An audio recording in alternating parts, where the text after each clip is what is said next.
Hindi mapakali si Jean Ann dahil sa kakaiyak ng kanyang baby.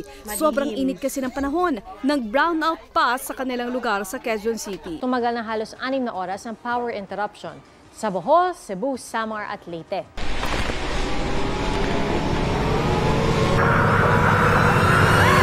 Madalas mag-brown out pag bumabagyo. Unang-unang hinahanap natin, flashlight o kaya posporo pangsindi ng kandila. Kaso karamihan sa atin, hindi prepared sa mga ganyang pangyayari. Hindi mo matapos yung kailangan mong gawin kasi sobrang init. Ang hirap mag-focus. Diba na-imagine nyo? Kasi na-experience na natin yan. Napaka-unproductive natin pag walang kuryente. Lalo na kung may negosyo ka pa. Mas mahirap pa yan kung may hika ka, sakit sa puso, may kasamang baby o matanda sa bahay. Yan kasi yung mga mahihina sa init eh. Ayaw na natin maranasan yung mga ganyang problema. Kaya mas mabuting naka-ready tayo. Kaya perfect investment itong i-unbox natin ngayon. Ito ang Bluetti AC180 1800 watts portable power generator. Na-feature na rin natin yung Bluetti AC50S na merong 135,000 milliamperes na capacity. Pero itong Bluetti AC180 merong tumataginting na 311,000 milliamperes na capacity. Naka-lithium iron phosphate na rin yung battery nito kaya mas mahaba yung lifespan at less prone sa pagkasunog compare sa mga naka-lithium ion na battery. So mga kahigang, napaka-simple lang ng packaging niya. Wala ka naman ng makikita dito. Ayan, no? Kaya i-unbox na natin tong Bluetti AC180. Whoop! Laki ng box nyo. Halos di na makita sa frame ng camera natin sa taas. Labas muna natin yung laman ng box niya, no? Tapos may styro. Okay, labas natin to. Kapal ng styro nyo. Tapos nandito na yung Bluetti AC180. Okay, iangat lang natin. Dahan-dahan.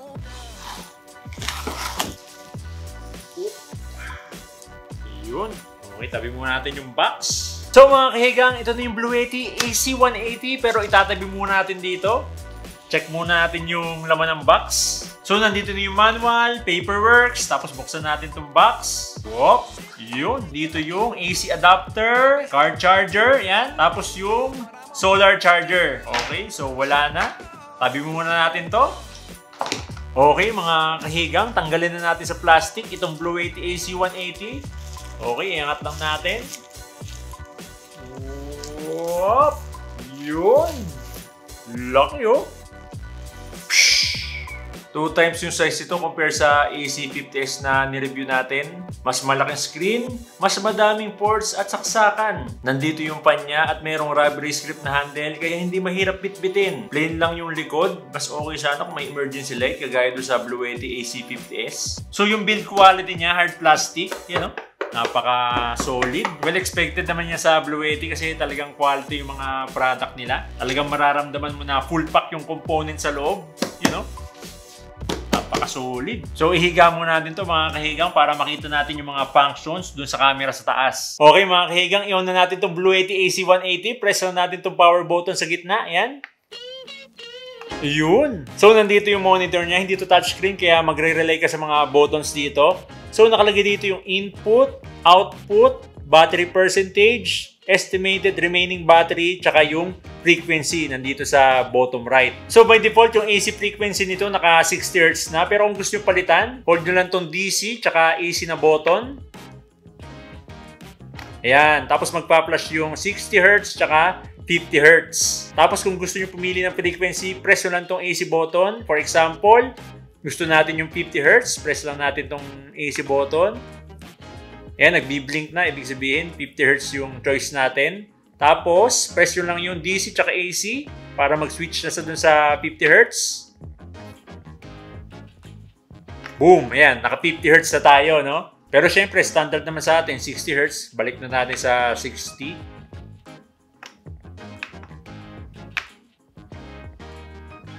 Boom! Yun, 60 Hz na ulit. Pero kung ayaw nyo naman magpipipindot dito, pwede naman gawin sa app. Mamaya, papakita natin yun. Tapos, press nyo lang itong DC button. Kung gusto nyo gamitin yung DC, yan. Mag-iilaw siya ng green. Tapos, kung gusto nyo gamitin yung AC, press nyo lang din yan.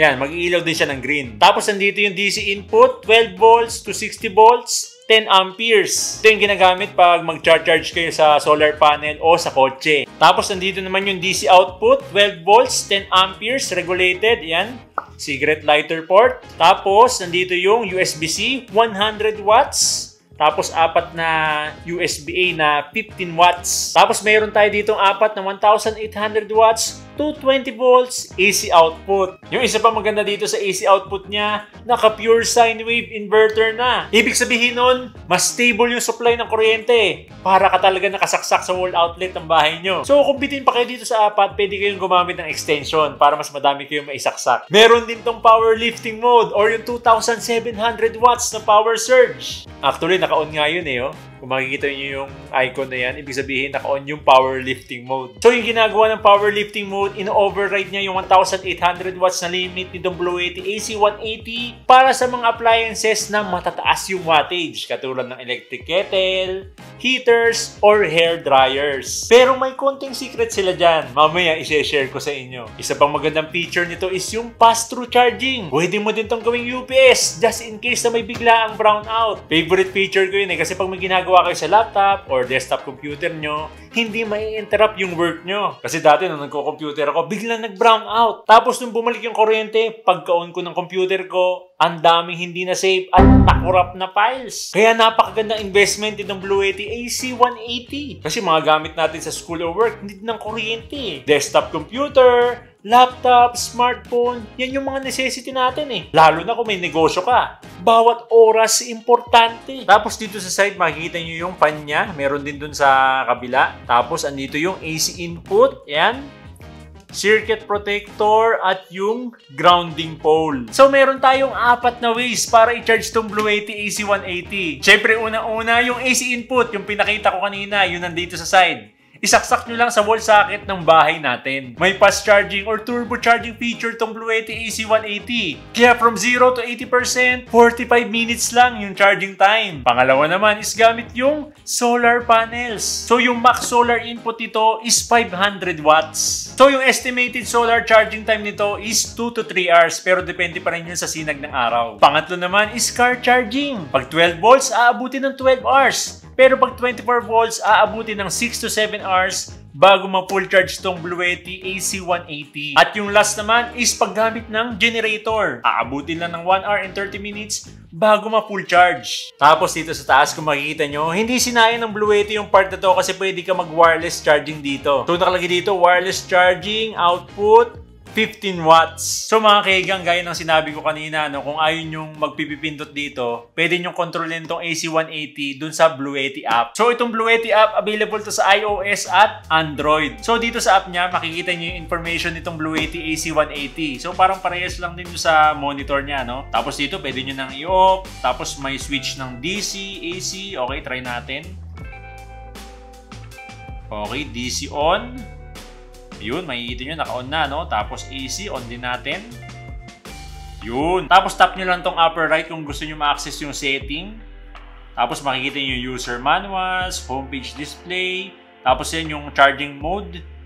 So yung default niya, standard, turbo, tsaka silent. So dito sa standard, mapu-full charge mo siya ng 1 hour and 30 minutes. Tapos itong turbo mode, ito yung sinasabi ko kanina, 0 to 80%, aabutin lang ng 45 minutes. Tapos dito sa silent, aabutin ng mga 2 to 3 hours yung charging time mo dito. Yung maganda kasi dito sa silent, tahimik yung mga pan niya. Pero sa akin, okay naman yung pan niya. Hindi naman ganun kaingay, kaya naka-standard mode ako dito. So ito yung tunog ng pan niya. Hindi naman distracting compared sa mga traditional na generator na sobrang ingay. Tapos itong power lifting mode, ito yung sinasabi ko kanina na ina-override niya yung 1,800 watts na limit nitong Blue Yeti AC180. Tapos dito naman sa Echo, kung gusto mo naka-timer yung AC tsaka yung DC niya. So yan, makikita nyo, pwede kayong mag-set ng limit dito, no? 1 hour, 2 hours, 3 hours, 4 hours.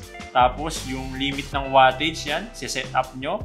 So ganun din sa DC. Tapos itong auto sleep, ito naman yung monitor nitong AC180. So pwede din kayo mag-set dito. For example, after 30 seconds, mag-off na yung screen niya, no? 1 minute, 5 minutes, or never. So try natin yung never. So yan, lagi na naka-on yung monitor niya, hindi na mag-off yan. Pero mas maganda pag may timer din para mas makasave sa battery. Siguro mga 1 minute. Ayan, 1 minute na lang. So, yun lang yung app niya. Napakadaling gamitin. As easy as ABC. Maki, ano bang appliances yung pwede dito sa Blue Yeti AC180? Technically, lahat. For example, itong 3 watts na lamp, kayang tumagal dito for 16 days. Itong 8 watts na electric fan, kayang tumagal for 6 days. 16 hours naman yung mga 70 watts na stand fan. Yung mga 5,000 milliamperes na smartphones, pwede nyo i-charge dito for 62 times. Approximately 15 to 17 times nyo naman pwede i-charge yung mga laptop nyo dito. Pero depende pa rin yun kung gaano kalaki yung battery ng laptop nyo. Pero siguro naman 3 to 5 hours tapos na yung trabaho nyo, di ba? Malaking tulong na yun kahit ma-charge nyo lang yung laptop nyo ng 2 to 3 times. Pero gaya ng sinabi ko kanina, meron namang UPS mode tong Blue Yeti AC180. Kaya kahit tanggalin mo na lang yung battery ng laptop mo pag isasaksak mo dito. Yung 50-inch na Smart TV, tatagal for 16 hours. 15 hours naman sa refrigerator. Kasi pag brownout, di ba, nag-aalala tayo na baka masira yung isda, baka masira yung gulay, yung karne. Lalo na pag natutunaw na yung yelo. Hindi lang advisable gamitin ito sa mga aircon kasi prone yan sa mga power surge na lumampas dito sa rated watts ng Blue Yeti AC180. Maki, di ba sinabi mo kanina na meron tong 2,700 watts na power surge feature na pwede lumampas dun sa 1,800 watts na limit niya. Kumbaga yung power surge feature nito pang jumpstart lang ng mga high wattage na appliances. Kumbaga ito na yung sinasabi kong secret kanina.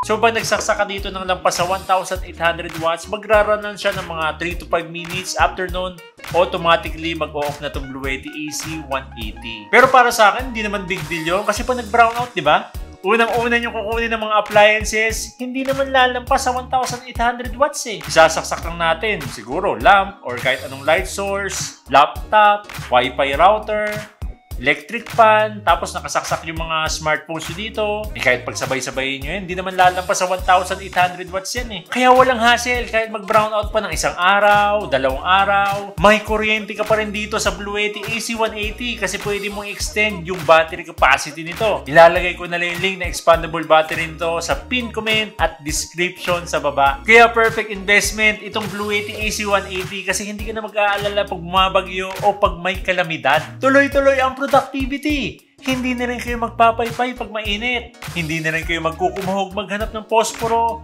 para magsindi ng kandila.